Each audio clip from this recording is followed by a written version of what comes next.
Hello students, अब हम next chapter जो स्टार्ट करने जा रहे हैं, लास्ट चैप्टर भी इनऑर्गेनिक का, हाइड्रोजन एंड इट्स कंपाउंड।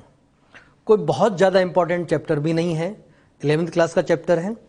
दूसरा, बहुत ज़्यादा क्वेश्चन यहाँ से बनते नहीं है, या यूँ बोल दूँ इसमें कुछ चीज़ें जो हम पढ़ने वाले हैं वो तो हम कहीं एस ब्लॉक में, पी ब्लॉक में ही पढ़ चुके होते हैं। जैसे हाइड्रोजन को बनाने की विधियाँ कई जगह आती है, हाइड्रोजन को बनाने की विधियाँ।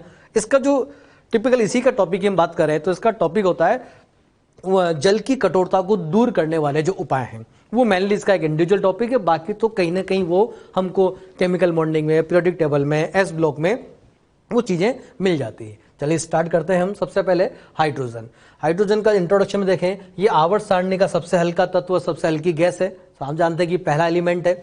ये जो हाइड्रोजन होता है इसकी पोजीशन फिक्स नहीं है कि इसको कहाँ रखा जाए, पहले वर्ग में रखा जाए या 17वें वर्ग में रखा जाए, यानी कि क्षार धातुओं के साथ रखा जाए कि हैलोजन के साथ रखा जाए, क्योंकि ये क्षार धातुओं के साथ भी समानता दर्शाता है और हैलोजन वर्ग के साथ भी समानता दर्शाता है, इसलिए इसको दोनों में से कहीं भी रखा जा सकता है। इसके नाभिक में न्यूट्रॉन नहीं होते हैं। इसके 3 समस्थानिक होते हैं, H, D और T, और आप जानते हैं सबसे ज्यादा जो मिलता है सामान्यतः वो H है, और सबसे कम मात्रा में मिलने वाला और रेडियो एक्टिव आइसोटोप होता है इसका टाइटेनियम यानी कि T। ये समस्थानिक हो गए इसके। मुख्य रूप से प्रोटियम यानी कि H मिलता है, और इसकी प्रकृति में सबसे ज्यादा उपलब्धता होती है। सबसे कम कौन मिलता है? T, ट्राइटियम, और वो रेडियो एक्टिव आइसोटोप समस्थानिक भी है। अब आता है हमारे पास हाइड्रोजन को बनाने की विधियां। हाइड्रोजन को बनाने की जो विधियां हैं उसमें देखो जरा किस तरह से, ये सब हमने कई जगह पढ़ लिया। जैसे जिंक है, जिंक की अभिक्रिया डाइल्यूट H2SO4 से करा दी, तो जिंक क्या करता है, इस H को यहाँ से डिस्प्लेस कर देता है, खुद यहाँ पहुंच जाता है। ऐसे Fe की अभिक्रिया H2SO4 से, तो Fe इसको डिस्प्लेस कर देगा। यानी कि इलेक्ट्रोकेमिकल सीरीज में हाइड्रोजन से ऊपर आने वाली जो धातुएं हैं वो तनु अम्ल में से हाइड्रोजन को डिस्प्लेस कर देती है, विस्थापित कर देती है। इस तरह से हम हाइड्रोजन बनाया हमने इसको। तो अम्ल से भी हाइड्रोजन बनाया जा सकता है। दूसरा है क्षार से। क्षार से भी हाइड्रोजन बनाते हैं। NaOH की अभिक्रिया आपने देखी उभयधर्मी धातुओं से। जो उभयधर्मी धातुएं होती हैं, beryllium, aluminium, zinc, tin, lead, ये NaOH से अभिक्रिया करके हाइड्रोजन गैस देती है। ये अभिक्रिया हमने एस ब्लॉक में भी पढ़ी है, और इनसे एक सॉल्युबल कॉम्प्लेक्स बनता है। जैसे सोडियम लिया तो जिंक लिया है तो सोडियम जिंकेट, एल्यूमिनियम लिया है तो सोडियम एल्यूमिनेट बनता है। इस तरह से अभिक्रिया है। देखो जरा 2 अभिक्रिया यहाँ लिखी हुई है। जिंक की अभिक्रिया NaOH के साथ क्या क्या बनता है? सोडियम जिंकेट और हाइड्रोजन। इस तरह से एल्यूमिनियम की अभिक्रिया करा दी हमने NaOH के साथ, तो क्या क्या बनेगा? सोडियम एल्यूमिनेट और हाइड्रोजन बनेगा। तो इस तरह से अभिक्रिया हम ले सकते हैं, या यूं याद रखें आप तो कि NaOH की अभिक्रिया उभयधर्मी धातुओं से कराने पर हाइड्रोजन बनती है, इसका ध्यान रखें। उसके बाद वाटर के साथ अभिक्रिया, जब धातुएं जल से अभिक्रिया करती तो भी हाइड्रोजन गैस बनती है। लेकिन जल के साथ अभिक्रिया अगर करानी है तो इलेक्ट्रोकेमिकल सीरीज में जो बहुत ज्यादा रिएक्टिव, बहुत अधिक क्रियाशील धातुएं हैं वो तो आसानी से अभिक्रिया कर लेती है, लेकिन जिनकी क्रियाशीलता कम है वो वाटर से बहुत कम अभिक्रिया करती है। तो आपको टेम्परेचर बढ़ाना पड़ेगा।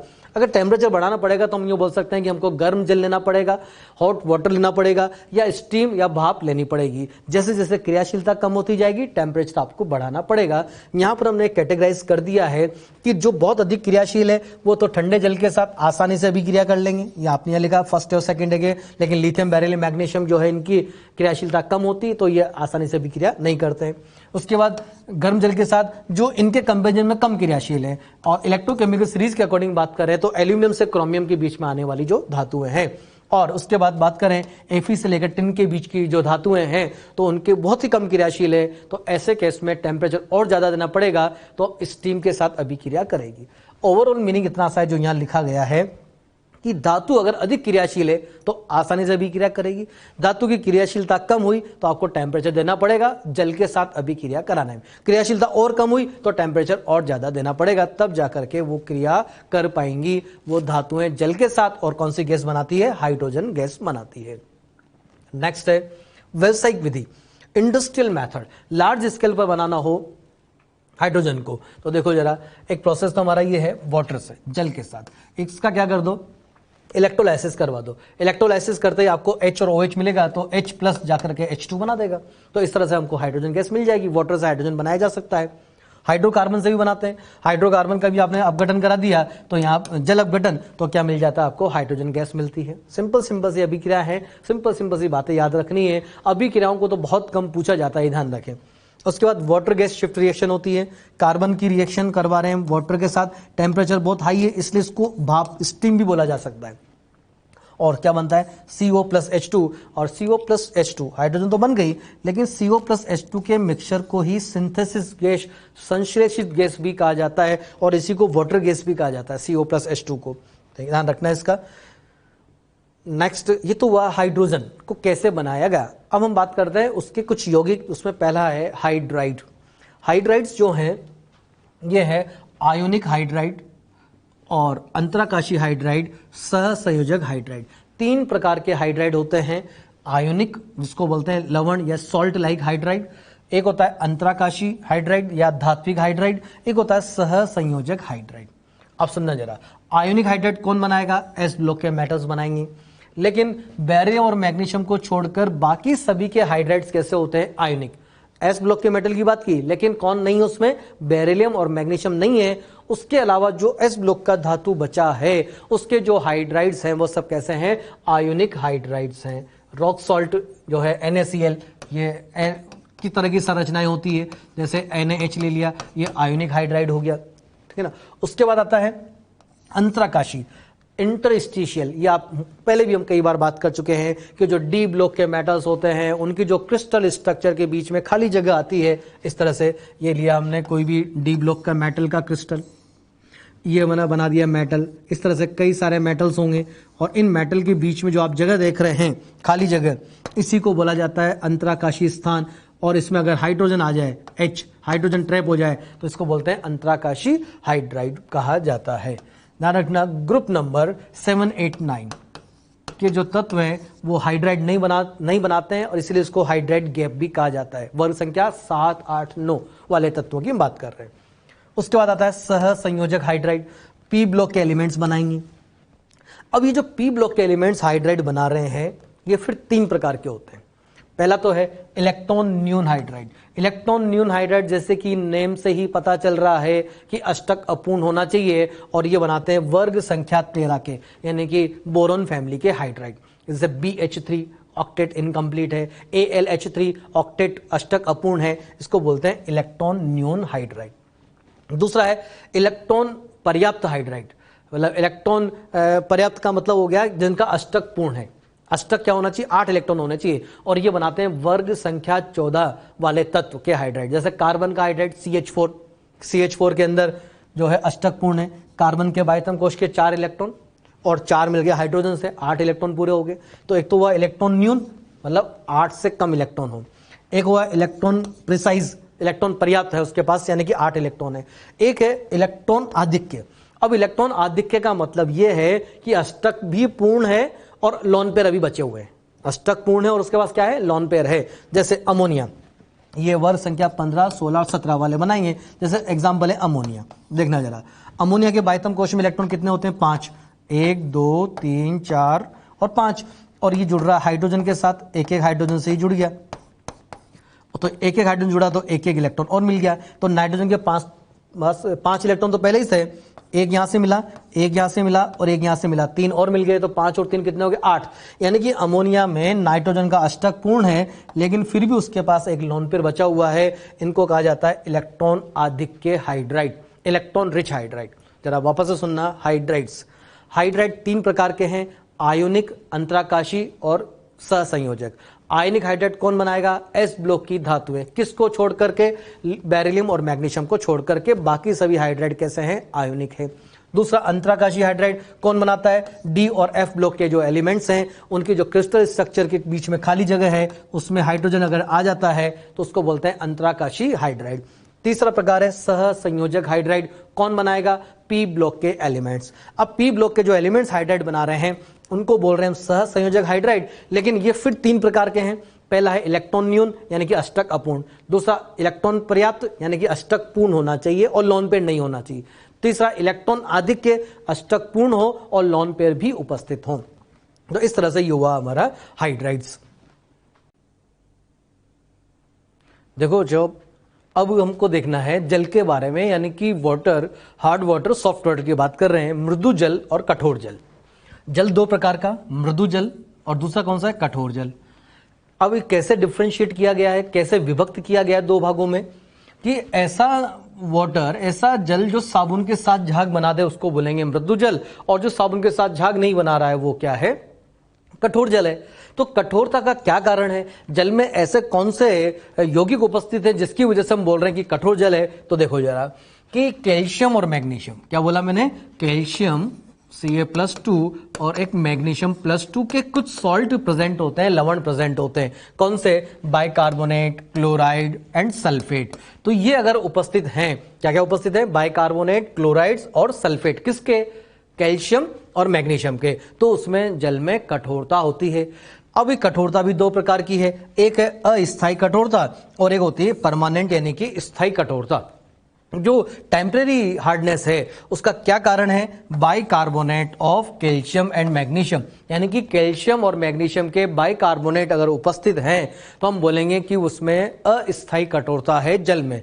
और अगर कार्बोनेट, कैल्शियम और मैग्नीशियम के सल्फेट या फिर क्लोराइड अगर उपस्थित हैं तो हम बोलेंगे उसमें स्थायी कठोरता है। तो ये तो हुआ कठोरता का कारण कि कैल्शियम और मैग्नीशियम के बाइकार्बोनेट उपस्थित है तो अस्थायी कठोरता, और कैल्शियम मैग्नीशियम के क्लोराइड या सल्फेट प्रेजेंट है तो स्थायी कठोरता होती है। अब हम इनको, इस हार्डनेस को रिमूव करने के मेथड हम पढ़ेंगे, कैसे कठोरता को दूर किया जाएगा। देखो जरा, पहले हम पढ़ रहे हैं अस्थायी कठोरता को दूर करने के उपाय कि कौन कौन सी विधियां हैं जिससे टेम्परेरी हार्डनेस को रिमूव किया जा सकता है।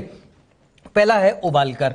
आप क्या करें, इसको पानी को उबालें, पानी को उबालने से कठोरता दूर हो जाएगी। यहाँ कुछ हमने अभिक्रियाएं लिखी, आगे भी अभिक्रियाएं आएंगी, इन अभिक्रियाओं का इतना कोई इंपॉर्टेंस नहीं है। आप तो सिर्फ ये मेथड याद रखें कि जल की कठोरता को दूर करने के कौन कौन से मेथड है, कौन कौन सी विधियों से।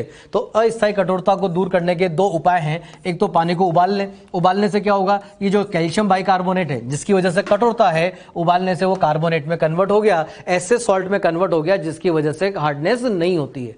हम हार्डनेस को की जो विधियां पढ़ रहे हैं, दूर करने की जो विधियां पढ़ रहे हैं, इनमें हम सब में क्या करने वाले हैं, जिस सॉल्ट की वजह से हार्डनेस है, जिस लवण की वजह से हार्डनेस है, उस लवण को हम किसी दूसरे लवण में कन्वर्ट कर देंगे तो हार्डनेस दूर हो जाएगी। ऐसा हमको करना है। तो हमने क्या किया, पानी को उबाल लिया, तो ये जो कैल्शियम बाइकार्बोनेट है किस में कन्वर्ट हो गया, कैल्शियम कार्बोनेट में। एक बहुत इंपॉर्टेंट बात आप याद रखें कि जब मैग्नीशियम बाइकार्बोनेट को हम हीट करते हैं, उबालते हैं, तो मैग्नीशियम हाइड्रोक्साइड में ये कन्वर्ट होता है।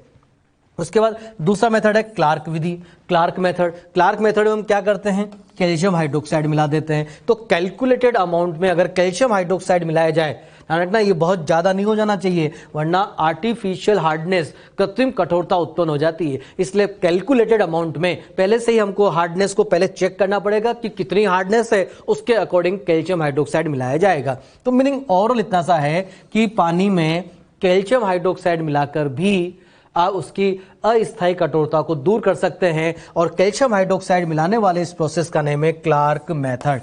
एक बार क्वेश्चन आ चुका है इसके ऊपर कि क्लार्क मेथड में कौन सा कंपाउंड यूज किया जाता है, तो आंसर है कैल्शियम हाइड्रोक्साइड। नेक्स्ट है स्थायी कठोरता को दूर करने के उपाय, यानी कि परमानेंट हार्डनेस को किस तरह से दूर किया जाएगा वो देखो जरा। धावन सोडा द्वारा, यानी कि वॉशिंग सोडा। वॉशिंग सोडा क्या होता है, Na2CO3। अब जरा देखना, हमने लिया कैल्शियम क्लोराइड, कैल्शियम क्लोराइड की अभिक्रिया करा दी वॉशिंग सोडा से Na2CO3 से, और जैसे ही हम अभिक्रिया कराएंगे, देखो बहुत सिंपल से अभिक्रिया है, बहुत आसानी से आप इसको याद रख सकते हैं। ऐसी हमने कई सारी अभिक्रियाएं लिखी हैं। देखो ये भी एक लवण है, ये भी एक लवण है। जब दो लवण आपस में अभिक्रिया करते हो तो क्या करना है, डबल डिस्प्लेसमेंट, यानी कि धनायन और ऋणायन को एक्सचेंज करो। इसका धनायन इसके ऋणायन के साथ, और ये वाला धनायन इस ऋणायन के साथ लगा दो, अपने आप आपको पता चल जाएगा कि क्या यहां पर मिल जाएगा। तो आपको मिलेगा कैल्शियम कार्बोनेट और एक मिलेगा NaCl। इस तरह से हमने जिस सॉल्ट की वजह से हार्डनेस थी उसको ऐसे सॉल्ट में कन्वर्ट कर दिया जिसकी वजह से हार्डनेस नहीं होती है। कैल्शियम कार्बोनेट की वजह से हार्डनेस नहीं है वाटर में, और NaCl की वजह से भी हार्डनेस नहीं होती है। ये जो कैल्शियम कार्बोनेट है ये पीपीटी बना लेता है, ये पानी में बहुत ही कम घुलनशील है, आसानी से नीचे सेटल डाउन हो जाता है, लेकिन NaCl तो पानी में घुला रहता है, तो घुला रहने दो, उसकी वजह से हार्डनेस तो नहीं है। उसके बाद दूसरा मेथड है Calgon process. Calgon method, Calgon भी कंपाउंड है। ये कैलगोन होता है मेटाफॉस्फोरिक एसिड का संकुल होता है, एक संकुल। मेटाफॉस्फोरिक एसिड का एक कॉम्प्लेक्स कंपाउंड है सोडियम हेक्सामेटाफॉस्फेट भी इसको कहा जाता है और इसी को हम बोलते हैं कैल्गोन। सोडियम हेक्सामेटाफॉस्फेट का ही क्या नेम है? कैल्गोन है। कैल्गोन मिलाकर भी हम क्या करते हैं? हार्डनेस को रिमूव करते हैं। कैल्गोन का फॉर्मूला ये होता है Na2NA4PO3 होल 6, इस तरह से लिखा जाता है। इसको ऐसे भी लिखा जाता है Na6P6O18। बात एक ही है, आप इस तरह से कॉम्प्लेक्स फॉर्म में होता है। आपने ले लिया कैल्शियम सल्फेट या कैल्शियम क्लोराइड, कोई भी ले सकते हैं। तो ये जैसे इससे अभी क्या कराएंगे, ये वाला सॉल्ट बन जाएगा और एक बनेगा Na2SO4। कुछ भी बनता हो आपको याद रखने की जरूरत भी नहीं है, आप तो सिर्फ याद रखें कि कैल्गोन मिलाकर भी स्थायी कठोरता को दूर किया जाता है और कैल्गोन का फॉर्मूला याद रखें। इसको मिलाने से हार्डनेस को रिमूव किया जाता है। नेक्स्ट मेथड है परम्यूटेड प्रोसेस। तीसरा मेथड परम्यूटेड यानी कि एक जियोलाइट है, इसलिए इसको जियोलाइट मेथड भी कहा जाता है। ये सोडियम एल्यूमिनोसिलिकेट होता है। सोडियम एल्यूमिनोसिलिकेट, ये फॉर्मूला इसका लिखा Na2Al2Si2O8.XS2O। एक तो फॉर्मूला याद रखें, इसी को Na2Z से भी लिखा जाता है। और जब आप Na2Z यानी कि सोडियम जियोलाइट को मिलाते हैं ऐसे पानी में जिसमें कैल्शियम क्लोराइड उपस्थित है, तो ये आपस में अभिक्रिया करेंगे और क्या क्या मिलेगा? NaCl और CaZ मिलेगा। यानी कि हमने क्या किया, जिस सॉल्ट की वजह से हार्डनेस थी उसको दूसरे सॉल्ट में कन्वर्ट कर दिया, जिसकी वजह से हार्डनेस नहीं होती है। तो जियोलाइट मिलाकर के, परम्यूटेड मिलाकर भी हम हार्डनेस को रिमूव करते हैं। ये एक और एक मेथड लिखा है यहाँ पर कि ये जो हमने Na2Z यूज किया, इससे हमको कैल्शियम जियोलाइट मिल गया, तो वापस से कैसे Na2Z बनाया जाएगा? एक अभिक्रिया है कि हम ये वापस से प्राप्त कर लेते हैं जो हमने यूज किया है। नेक्स्ट विधि हार्डनेस को रिमूव करने की, कठोरता को दूर करने की, आयन विनिमय रेजिन मेथड। आयन विनिमय रेजिन मेथड क्या है? इससे पहले जो हमने देखे हैं, जैसे इससे पहले देखा हमने परम्यूटेड प्रोसेस, एक देखा हमने कैल्गोन प्रोसेस और एक था वॉशिंग सोडा वाला प्रोसेस। वॉशिंग सोडा वाला प्रोसेस पे चलते हैं, जरा देखना एक बार इसको, कि जब हम वॉशिंग सोडा से हार्डनेस को रिमूव करते हैं, कठोरता को दूर करते हैं, तो हमने लिया कैल्शियम क्लोराइड, यानी कि हमने ऐसा पानी लिया जिसमें कैल्शियम क्लोराइड मिक्स है, उसकी अभिक्रिया करा दी वॉशिंग सोडा यानी कि Na2CO3 से, और फिर क्या क्या बना? कैल्शियम कार्बोनेट और NaCl बना। ये जो कैल्शियम कार्बोनेट है, इसमें ये तो PPT बना लेगा, प्रेसिपिटेट बना के सेटल डाउन हो जाएगा, लेकिन ये पानी में घुला रहेगा। ये पानी में घुला रहेगा मतलब क्लोराइड आयन अभी भी पानी में घुला हुआ है। या यूं बोल दूं मैं, वॉशिंग सोडा ने सिर्फ किसको हटाया? कैल्शियम को हटाया। कैल्शियम क्लोराइड में से किसको हटाने का काम किया? वॉशिंग सोडा ने कैल्शियम धन आयन को हटाया सिर्फ। चलिए कैल्गोन प्रोसेस में आते हैं। कैल्गोन प्रोसेस में क्या किया आपने? कैल्शियम सल्फेट लिया या कैल्शियम क्लोराइड लिया, कैल्शियम क्लोराइड की अभिक्रिया करवाई कैल्गोन से, तो ये कंपाउंड बना। इस कंपाउंड में ये कॉम्प्लेक्स बना, इस कॉम्प्लेक्स में ये कैल्शियम अंदर ही है और ये अभी भी घुला हुआ है, यानी कि पानी में ही घुला हुआ है क्योंकि कॉम्प्लेक्स सॉल्यूबल है। और ये क्या बना? NaCl, और NaCl है Na2SO4 जो भी बना है वो भी पानी में घुला हुआ है। इसका मतलब कैल्गोन प्रोसेस में हमने जब कैल्शियम क्लोराइड की अभिक्रिया कैल्गोन से करवाई, तो ना तो कैल्शियम क्लोराइड का कैल्शियम पानी से रिमूव हुआ है और न क्लोराइड पानी से रिमूव हुआ है, वो अभी भी पानी के अंदर है लेकिन अलग अलग कंपाउंड की फॉर्म में है। चलिए तीसरा मेथड आता है हमारे पास परम्यूटेड प्रोसेस। परम्यूटेड प्रोसेस हमने क्या किया? कैल्शियम क्लोराइड की अभिक्रिया किससे कराई? Na2Z से, सोडियम जियोलाइट से। क्या बना लिया? Calcium zeolite. इसको हमने यहां से हटा दिया। इसको हटाने का मतलब किसको हटा दिया? कैल्शियम को, लेकिन क्लोराइड को आप नहीं हटा पाए क्योंकि वो घुला हुआ था। तो कैल्गोन प्रोसेस में दोनों ही नहीं हटते, ना तो कैल्गोन प्रोसेस में ना तो केटाइन हटता है ना एनाइन हटता है, रिनाइन हटता है।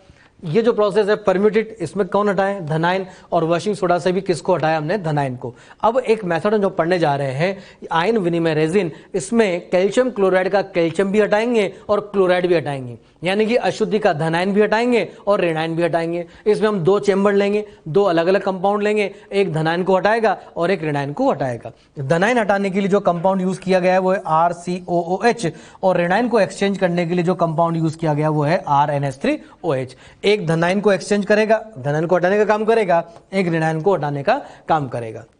देखो जरा धनायन विनिमय रेजिन किस तरह से काम कर रहा है कि ये लिया आपने RCOH और क्या लिया? Calcium chloride. ये H और ये कैल्शियम आपस में डिस्प्लेस होंगे और क्या बन जाएगा? RCO2Ca और एक कंपाउंड बन जाएगा HCl।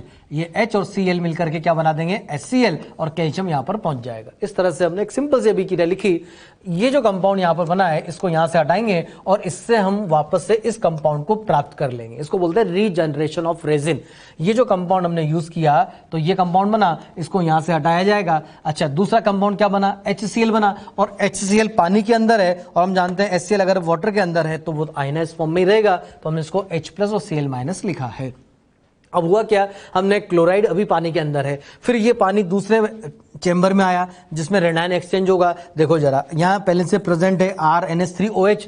ये जो RNH3OH है और ये जो पानी वापस से आया उसके अंदर वो Cl- और ये OH- आपस में एक्सचेंज हो जाएंगे, तो Cl- यहाँ पहुंच जाएगा। कंपाउंड क्या बन जाएगा, RNH3Cl, और ये H और OH मिलकर क्या बना देंगे, H2O यानी कि वाटर। तो यहां से ये कंपाउंड हटा लिया जाएगा। इस कंपाउंड को हटाने का मतलब है आपने क्या हटा लिया, क्लोराइड। इस कंपाउंड को हटाने का मतलब क्या, आपने क्या हटा दिया, कैल्शियम। यानी कि इस विधि से हमने कैल्शियम और क्लोराइड दोनों को हटा दिया है, इसलिए ये पानी पीने योग्य भी है। चलिए इसका हम एक डायग्राम से समझते हैं कि क्या है। देखो जरा, ये यहां से हमने हार्ड वाटर सप्लाई किया, कठोर जल। इस कठोर जल में उपस्थित है कैल्शियम क्लोराइड, ठीक है ना, सारे प्रेजेंट है, कैल्शियम क्लोराइड है, सल्फेट है, जो भी है। हमने कैल्शियम क्लोराइड एग्जाम्पल लिया। ये अब कैल्शियम क्लोराइड वाला पानी यहां पर आया और यहां पहले से उपस्थित था RCOOH। इसने इस H और इसका जो धनायन है आपस में एक्सचेंज हो गए और यहां से हमको क्या मिल गया, RCO2, जो हमने यहां से अलग से निकाल लिया, RCO2Ca, इसको अलग से निकाल लिया। अब यहां से जो पानी हमको मिल रहा है उसमें कैल्शियम तो नहीं है, लेकिन उसमें क्या क्या प्रेजेंट है, H+ और Cl-, मतलब Cl- इस पे उपस्थित है। अब ये पानी Cl- वाला इस चेंबर में आया और यहां पहले से क्या उपस्थित था, RNH3OH। ये RNH3OH पहले से उपस्थित था, Cl- और ये OH- आपस में एक्सचेंज होते हैं और जो कंपाउंड बना उसको यहां से अलग से निकाल लिया। और यहां से जो पानी मिलेगा हमको, उस पानी में ना तो कैल्शियम होगा, यहां से जो पानी मिलेगा ना तो उसमें कैल्शियम होगा, क्योंकि कैल्शियम को हमने यहीं हटा दिया। ये कैल्शियम +2 इस तरफ यहां से हट चुका है और ये Cl- यहां हट चुका है, तो ना तो इसमें कैल्शियम +2 आयन है और ना इसमें Cl- आयन है, इसलिए प्योर वाटर और ये ड्रिंकिंग वाटर यानी कि पीने योग्य जल भी है।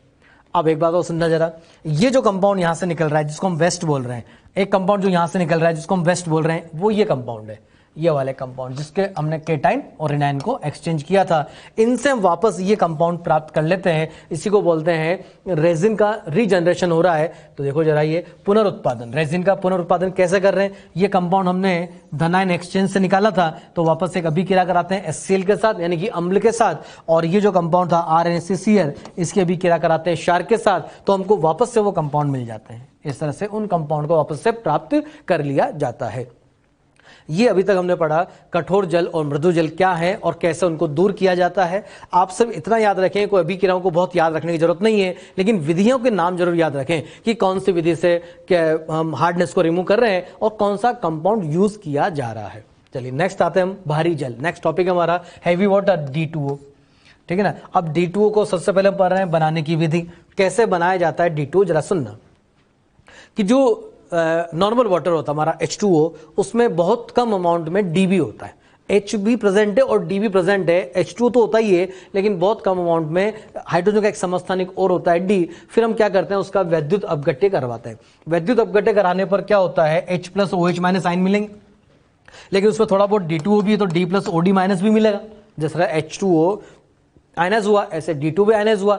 अब पहले लाइटर होने की वजह से ये H+ पहले डिस्चार्ज हो जाएगा, यानी कि हुआ क्या, आपने लिया नॉर्मल वाटर जिसमें H2O भी D2O भी है, उसका करा दिया वैद्युत अपघटन, तो H+ जो है वो डिस्चार्ज होने लगा। H+ जो कैटायन है वो कैथोड पे जाके डिस्चार्ज हो रहा है और H2 बना रहा है और सॉल्यूशन में क्या बचा रह जाता है, D बचा रह जाता है। इस प्रोसेस को कई बार रिपीट किया जाता है ताकि हमको क्या मिल जाए, D2O मिल जाए। देखो जरा, D+ और OD- अधिक द्रव्यमान के कारण कम गतिशील होते हैं, तो जो ज्यादा गतिशील है वो पहले डिस्चार्ज हो जाएगा। तो पहले कौन डिस्चार्ज होता है, H+ और OH-, तो वो तो पहुंच जाते हैं एनोड और कैथोड पर, और सॉल्यूशन में कौन बचा रह जाता है, D+ OD- यानी कि D2O।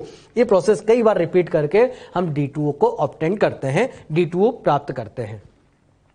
अब इसके कुछ गुण हैं, D2O के गुण। इस D2O के जो गुण होते हैं ना, वो लगभग समान होते हैं H2O जैसे। H2O से सभी संगत भौतिक नियतांक अधिक होते हैं, लेकिन जो फिजिकल कांस्टेंट है जैसे बॉइलिंग पॉइंट है, हाइड्रोजन बॉन्ड की स्ट्रेंथ है, उसका घनत्व है, ये सब थोड़ा ज्यादा होता है किसका, D2O का, किससे, H2O से, लेकिन इसकी रासायनिक अभिक्रियाएं समान होती है। जैसे जरा सुनना, हमने लिया कैल्शियम कार्बाइड, कैल्शियम कार्बाइड की अभिक्रिया करा रहे हैं D2O से।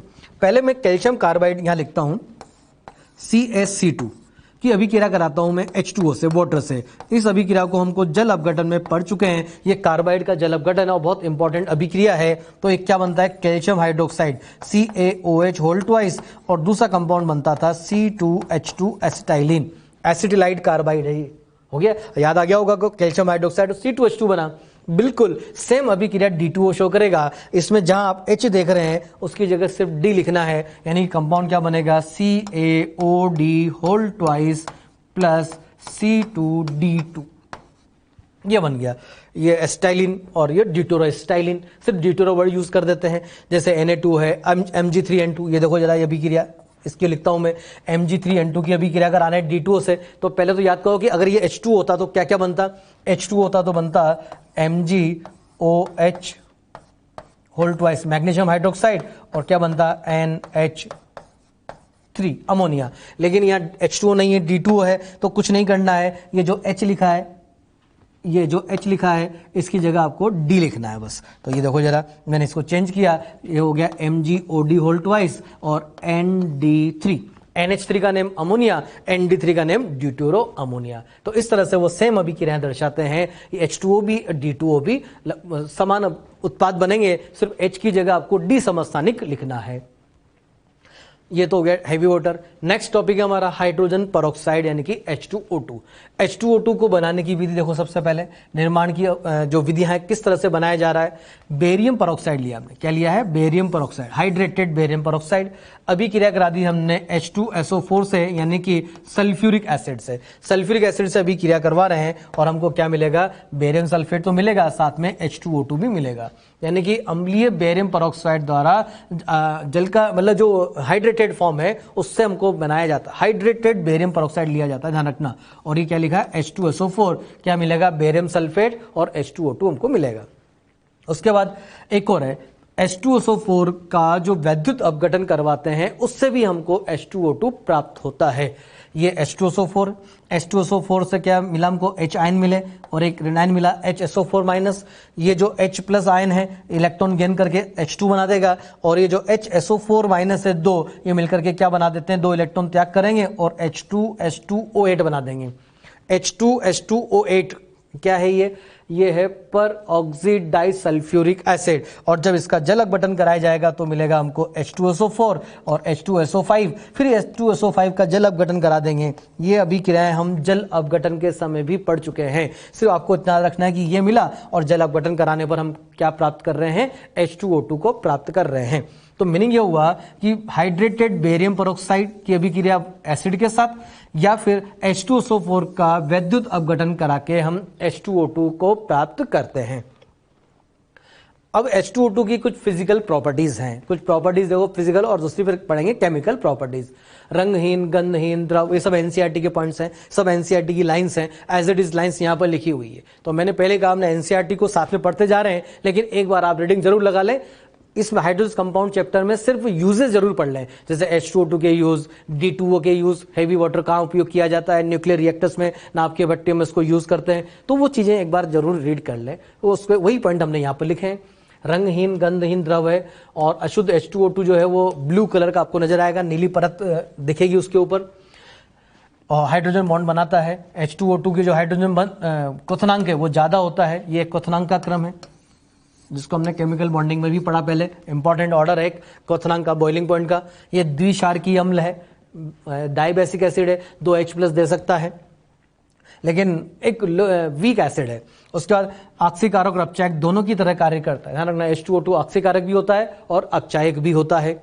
H2O2 बहुत आसानी से प्रकाश की उपस्थिति में, टेम्परेचर की उपस्थिति में इसका विघटन होता रहता है। ये जो H2O2 होता है अपने आप विघटित होकर के H2O प्लस नेसेंट ऑक्सीजन यानी कि नवजात ऑक्सीजन देता है, इसलिए इसको ठंडे जगह पर रखा जाता है और गहरे रंग की बोतल में रखा जाता है ताकि तापमान ना पहुंचे और टेम्परेचर ना पहुंचे, सूर्य का प्रकाश डायरेक्टली ना पहुंचे तो इसका विघटन ना हो, इसलिए उसको ठंडे स्थान पर रखा जाता है। H2O2 अपने आप इसका डीकंपोजिशन चलता रहता है। क्या क्या बनाता है? H2O और नवजात ऑक्सीजन बनाता है।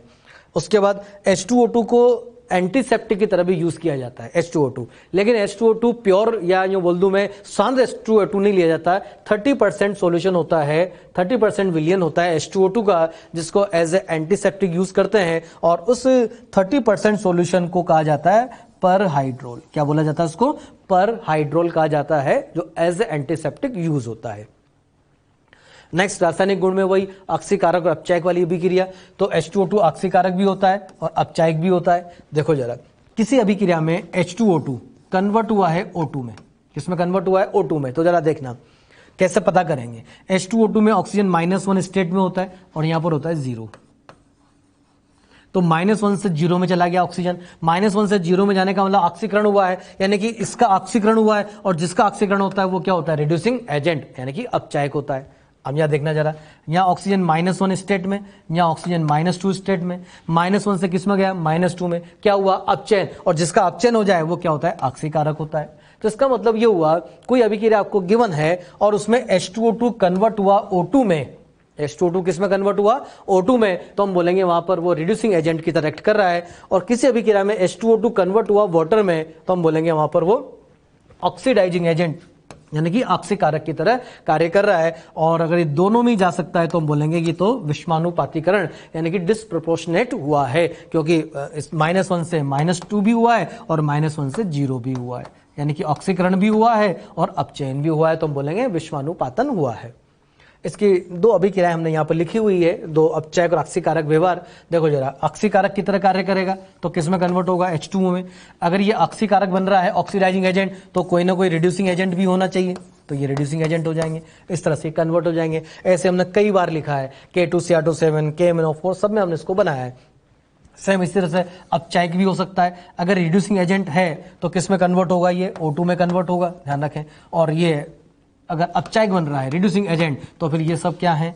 ऑक्सीडाइजिंग एजेंट है। और आप जानते हैं MnO4- परमैग्नेट आयन एक स्ट्रॉन्ग ऑक्सीडाइजिंग एजेंट है, ओजोन एक स्ट्रॉन्ग ऑक्सीडाइजिंग एजेंट है, तो इसका ध्यान रखें। ऑक्सीडाइजिंग एजेंट है तो इस तरह से बन रहे हैं और खुद किस में कन्वर्ट हो जाएगा? O2 में कन्वर्ट हो जाएगा। तो ये अभिक्रियाएं हैं, हमने कई बार पहले भी लिखी है, याद रखने की जरूरत नहीं है। सिर्फ ये याद रखें कि ऑक्सीकारक और अपचायक दोनों की तरह कार्य करता है।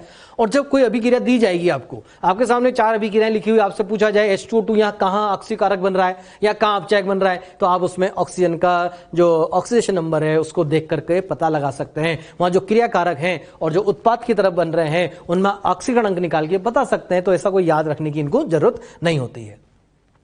अब ये H2O2 की संरचना की बात करें, स्ट्रक्चर की बात करें, तो आधी खुली हुई किताब जैसी संरचना होती है, कई बार हमने बात की इसकी।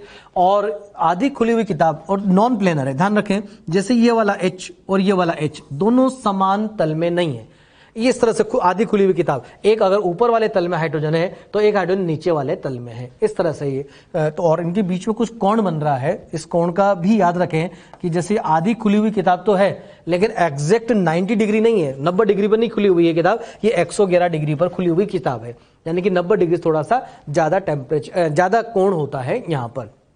दूसरी एक और बात, इसकी जो गैस अवस्था है और जो सॉलिड अवस्था है, इसमें थोड़ी सी जो बंद कोण है उनके बीच में थोड़ा सा चेंज है, डिफरेंस है, इसका याद रखें। लेकिन दोनों ही फॉर्म में ये आधी खुली हुई किताब जैसी संरचना है। डाइपोल मोमेंट इसका नॉट 0, द्विध्रुव आघूर्ण 0 नहीं है, इसका मतलब यौगिक कैसा है? ध्रुवीय यौगिक है, असमतलीय है,